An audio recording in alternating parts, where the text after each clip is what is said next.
When you meet your team, what is the brief that you give to them with regards to the financial decisions that they make for you? I do not invest in businesses or stories that I don't understand. I think for me, the idea of investment is investing in a story, investing in a person, investing in a vision, something that I connect with, something that makes sense to me. Let's take Pool, for example. Yeah.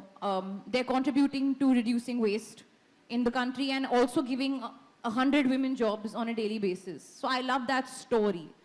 Investing in Nykaa, of course, was a no-brainer, but it was the story about it being founded by a woman. The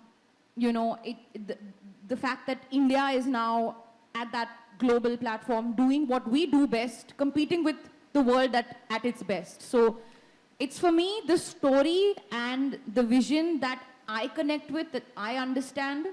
That's where my investments lie. And I have to ask you this. What came first, the idea of a children's wear brand or the name Edamama? Because it's the cutest name I've heard in my life.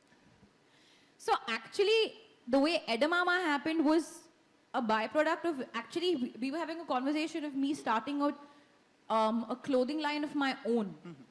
And I was really thinking about it, and I was like, listen, I'm not sure whether people really care about, like, they'll come and watch my movies, but just because I'm starting a clothing line doesn't mean they're going to come and buy it.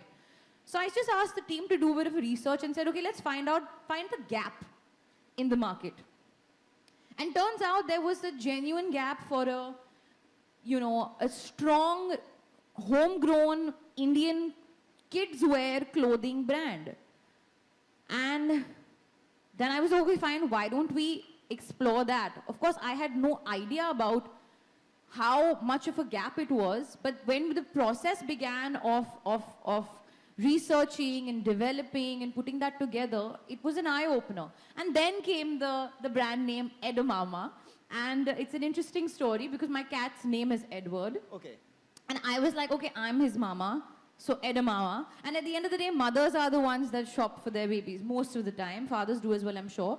But so it was like Ed a mama, I am Ed's mama. And I was also working on like a children's storybook at that time of this young girl and her dog who go on these adventures. It was my way of sort of, nurturing a love in children for nature. Because that's something that I feel very passionate about, our environment, the awareness that we should have as people living on this planet, and a responsibility that we should bring to the table. And the best way to kind of cultivate that for the future is to instill those habits and that interest in a child. So it started off with a storytelling book, and then I just kind of merged that idea with the kids wear brand, and then came Edamama.